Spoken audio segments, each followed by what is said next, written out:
With Jason Kelce and Fletcher retiring, what's the biggest leadership gap for you in the locker room? Losing those two, everybody was interested to see how it would go. We were obviously able to have a lot of success, and we just relied on the leaders of the team. Kelce helped preserve the Tush Push. How much does that play defined the team's identity, and what do you say to its critics? I think it's an incredible football play. Short yardage is the toughest yard to get in football, and we found a way. People try to copy it. They don't do it as successfully as us. If you could fight any celebrity or anybody in the world, past or present, who would it be? I'd fight Will Smith just because I saw his slap on TV. Very warm welcome to Dallas Goedert, tight end for the Eagles. Fantastic to see you, Dallas. How's it going over there? What are you up to? It's going good. Everything's good over here in Philadelphia. Excited to be talking to you. I've got to ask you, what an amazing career, but from that heartbreak at Super Bowl 57 and then to the triumph at 59, what was that like? What a roller coaster. Yeah, I still have pain from that Super Bowl loss. One of the tougher days, off seasons of my life, my career. But they say winning fixes all, and being able to make it back. You never know how many times you're going to be able to make it to the Super Bowl. So we knew as a team we weren't going to let it slip through our fingers twice. With Jason Kelce and Fletcher retiring, what's the biggest leadership gap for you in the locker room? Yeah, so losing those two, it was, everybody was interested to see how it would go. We were obviously able to have a lot of success, and we just relied on the leaders of the team. Lane Johnson, who's been there so long, so good at what he does. And then, we got an incredible leader in Jalen Hurts, and so many people stepped up on the defensive side to fill the void.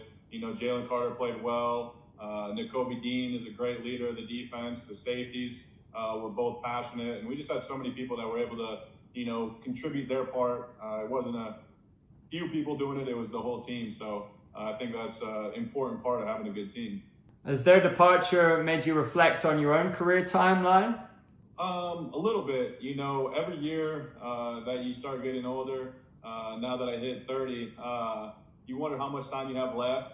But, it's something I'm going to keep playing with passion and continue to do what I love. But, yeah, it's slowly, I never thought I'd think about it until I was completely done. But each offseason, you start to think about what's next a little bit more. But hopefully I got, quite a few years ago football left in me. How's the offense evolved under Kellen Moore, and what kind of spark does Saquon bring to the team? Yeah, so it was cool having Kellen here last year, and he did a good job of helping kind of change and refine the things that we did well, and added a few things that he thought would help improve, and I think it paid off really well. It took us a few games to kind of figure out what he wanted to call, how he was calling games, and sitting at 2-2, it was a question mark, and then we all kind of got on the same page, and everything clicked for us. And then obviously having Saquon Barkley, incredible running back, incredible person, incredible player. When you can hand the ball off to him and watch him run 70 yards down the field, scoring a touchdown, it makes everybody's job a little bit easier.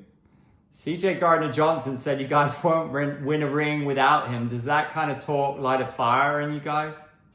I don't think so. I got a lot of love for Chauncey.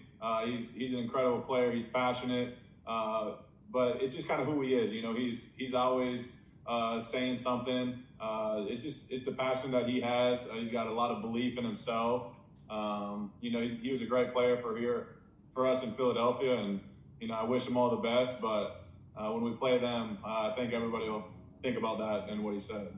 Should be fun.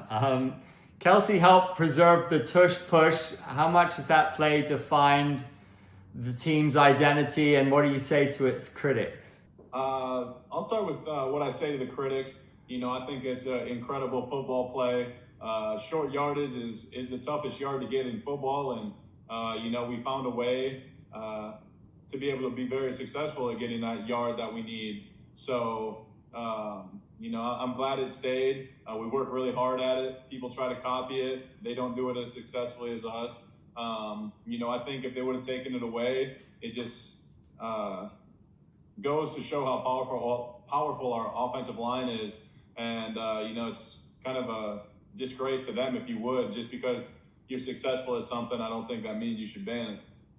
There's been some reports of some tension between Jalen and A.J. Brown. What's the chemistry like behind the scenes? I think they got a great relationship. They're both passionate. They're both very meticulous at what they do. I think they got a great relationship. Sometimes the Philadelphia media likes to stir stuff up. As a wide receiver, I want him to be a little bit of a diva. I want him to want the ball. I want him to believe that he's the best and can never be guarded. So when everything's going good, nobody has a problem with anything. When something starts to struggle, he wants the ball. He wants to be able to be a difference maker. And I think both of them handled it really well, getting their points across. And I think Jalen does everything right to make sure everybody on the team stays happy. You had knee surgery last season. How tough was that for you, dealing with the recovery from that? I mean, injury is part of the sport, right? But you need to be so strong to deal with the ups and downs. Yeah, I didn't actually have to get surgery, but I did strain my MCL, which took me out for a while. It was tough. I wore a knee brace from the time I came back all the way until the playoffs. But like you said, it's a tough mental game that you have to play. And for me, I'm always passionate about trying to get back on the field and help the team in any way I can to win the games. But yeah, it's something that's over my career. I've had a bunch of injuries that, have taken me out for a few weeks here and there. And thankfully, they haven't taken me out for an entire season or too many months like that. And I've been able to play in the playoffs, which is the most important time of the year. It's just spend the off season trying to get the body right, trying to get it fresh for the start of the season is my main goal. You're almost traded. What was that like emotionally, then realizing you're staying in Philadelphia? What was that feeling like? Yeah, it was the first off season that I really had to deal with something like that. And it was tougher than I would have expected. There was days where I would just sit and stare at the TV, wonder what's going to happen. Obviously, talk to Howie, our general manager, a couple times, and then just dealing with my agent about him telling me what might happen, what could happen. And as days went on, nothing happened. I was excited to leave, and then I was sad to leave, and then I was excited to stay. And there was just so much uncertainty that it was hard. But I was really happy that we were able to get a deal done. And, it's exciting to be able to have the opportunity to run it back with the same team. And it feels good to be staying in Philadelphia. You're such a part of this team. You got such a legacy. What does it mean to you to wear the green? It means everything. Being in Philadelphia, going on my 8th year, it's in my opinion, the most passionate fan base in all of football, and just being able to be part of it, being able to be part of this city.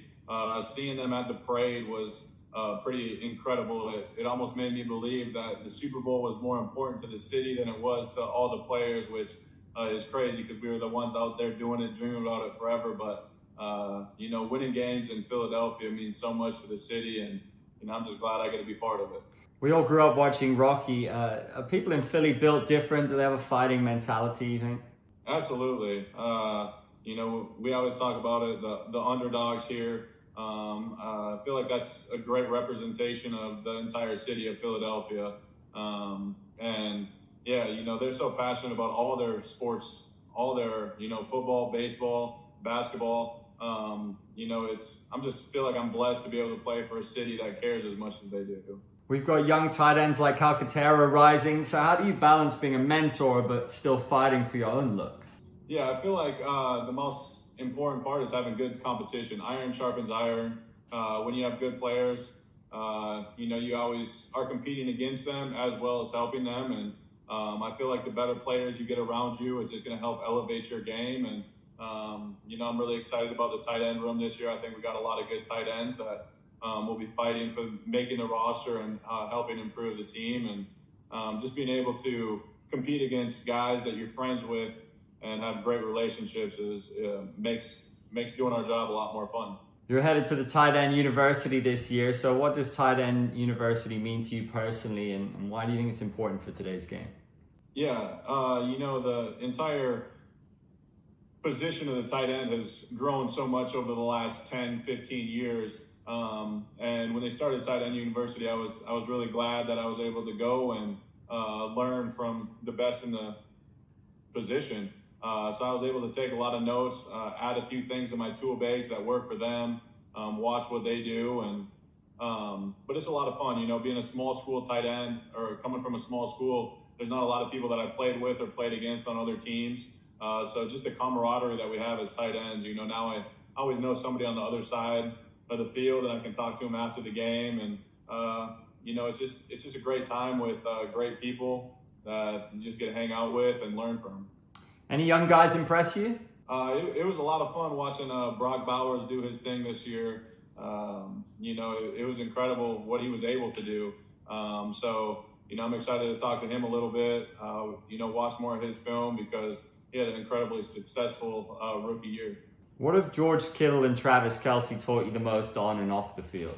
Yeah, so my first year there would have been 4 or 5 years ago. I remember talking to Travis about his thought when he's going up against a defender. And one thing that I would never do was put the defense in a reactionary position. I would do something and wait for the defense to do it and then decide what I was going to do. And, that's what the defense is doing. They're waiting for you to do something so they know what to do. So I just talked to Travis about always putting the defense in a reactionary position, setting them up in different ways to get your leverage and get to the spots that you need to be on. And then, both of them, the way they do everything starting tight end university, it was so cool to, watch them do that and continue to grow the tight end position. You partnered with Amzen to raise awareness for plaque psoriasis. Why was it important for you to speak up about this now? Yeah, so ever since I was 10 years old, I've been dealing with plaque psoriasis, which cause rough, flaky patches on my skin. And being a football player with that, it can be, embarrassing. It can be distracting. So I talked to my doctor about a medicine that works for me. It works from the inside rather than trying to put topicals on after the fact and, rush to try to clear them. I partnered with Amzen, and you can hear more about my story at dallasgstory.com. And it gives tips talking to your doctor as well. Have people come up to you since and been like, thank you for speaking out about this? A lot of people suffer with this, right?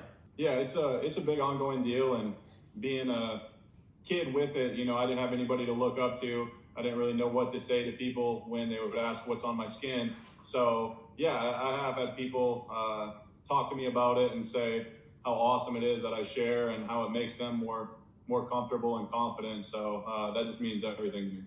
How much has the partnership been a game changer? Is it cool for you that all these opportunities and different, chances to partner with people you think are on a good path have come to you now that you're staging your career? Yeah, absolutely. It's been great partnering with Amzen. I'm on an Amzen medication myself, and it fits into my lifestyle. It works for me, and it's something that I care about, something that affects me. And working with a good group like that, it's been a really good experience. What's your message to any young athletes dealing with similar issues?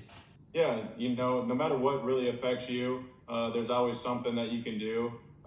Like I said, you can visit dallasgstory.com, hear more about my story, but talk to your doctor and find something that fits into your lifestyle, works for you, because that's what I did, and it's had a great impact in my life. We'll wrap up with a little quick fire. So hardest DB to block in the league?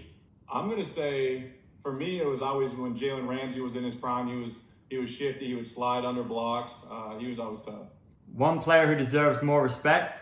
I'm going to go with a guy on our team, Jordan Davis. He gets a little bit disrespected here, and I think he's coming on really well. Best tight end in the NFL right now? I'm going to go with George Kittle. He's a true do-it-all tight end. One cheat meal you absolutely love after game day? McDonald's McDouble. Good call. Who's the funniest guy in the NFL? I'm going to have to say he's on our team, Lane Johnson. I think he might be one of the funniest people I've ever met. Best dress? Best dress has to be on our team too, Devonte Smith. I don't know if anybody makes a suit look as good as him. What's he like in the dressing room? He's got suits of all different colors. He wears a suit to every game, and I've never seen him wear the same one twice, so he's got it all. Who's got the best social media game right now in the NFL? I don't know. I don't follow. I don't share. I think the Philadelphia Eagles page has a good department of people that put out good funny clips. I interview a lot of UFC fighters, so I always ask. I wrap up with who would you want by your side in a street fight? That's one question I ask. I'm gonna take Jalen Carter. He's also on our team. He's one of the scariest dudes I've ever met. I try to stay on his good side. Well, you're a pretty big, strong dude. If you could fight any celebrity or anybody in the world, past or present, who would it be? I don't know why it popped into my head, but I'd fight Will Smith just because I saw his slap on TV. That's an interesting call, man. I think a lot of people pay to watch that. Dallas, you're the man. All the best. Great to chat to you. I really appreciate it. Thank you.